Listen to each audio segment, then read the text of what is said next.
नमस्कार, मेरा नाम बीना है और आप द इंडिया टॉप देखना शुरू कर चुके हैं।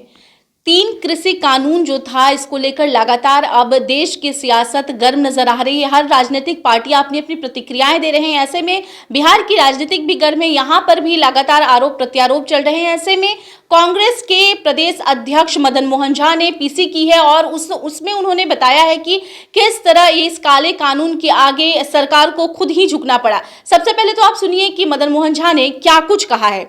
किसान बिल जो किसान विरोधी बिल जो था, जो लोकसभा से पास किया गया था, उसको हटाने या उसको खत्म करने का घोषणा किया गया है।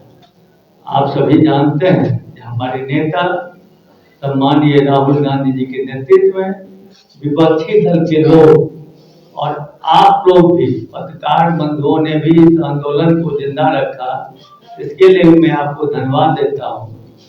सबों के सहयोग से यह बिल वापस हुआ।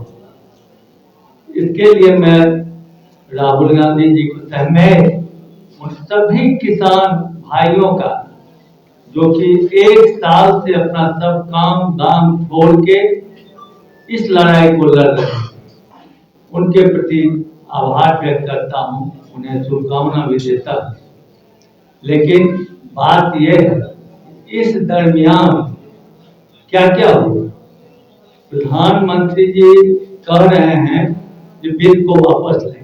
उन्होंने कई घोषणा किया है पहले, जो कारगर नहीं साबित हुए। आज उनको स्पष्ट रूप से कर देना चाहिए। और पहले भी उन्होंने ये नहीं कहा है जो बिल गलत था, उन्होंने कहा है जो किसानों को समझा नहीं सका कि यह बिल उनके हक में था। तो ये कंफ्यूजन वाली बात है। उनको कहना चाहिए कि ये बिल गलत था, किसानों के हित में नहीं था, इसलिए मैंने वापस लिया। इससे पहले भी भूमि अधिग्रहण का बिल आया था, हम लोग के टाइम में किया गया था, लेकिन उसको भी आने पड़े, तुरंत उन्होंने खत्म किया, फिर उन्होंने वापस लिया। ऐसी स्थिति क्यों आती है, ये आप लोग जानते हैं।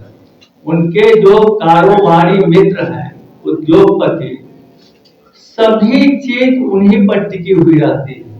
घुमा फिरा के उनको क्या फायदा हो, उसी पर आश्रित रहता है। लेकिन जनता के, किसानों के संघर्ष के आगे उनकी अहंकार की हार हुई, यह प्रसन्नता की बात है। और मैं उन सभी आंदोलनकारी के प्रति आभार व्यक्त करता। तो ये थे मदन मोहन झा, जिनका ये कहना है कि तीन कृषि कानून जो लाया गया, इसको वापस लेने का सिर्फ और सिर्फ ये मकसद है कि यूपी चुनाव को जीता जा सके।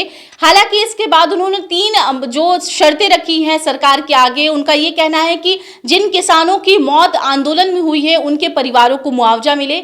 इसके साथ ही आगे इस बात का निर्णय लिया जाए कि इस तरह के कानून किसानों पर नहीं थोपे जाएंगे और जिन अभी परिवारों के, आंदोलनकारियों के मौतें हुई हैं, उनके परिवार को लगातार सरकार ये सुनिश्चित करे कि आने वाले दिनों में जल्द से जल्द उनको मुआवजा दिया जाएगा। आपको क्या लगता है? आप भी अपनी राय हमें कमेंट के जरिए दे सकते हैं। इसके साथ ही अगर अब तक आपने हमारे यूट्यूब चैनल को सब्सक्राइब नहीं किया है तो इसे सब्सक्राइब कर लें और ऐसे अन्य तमाम खबरों के लिए बने रहें द इंडिया टॉप के साथ। धन्यवाद।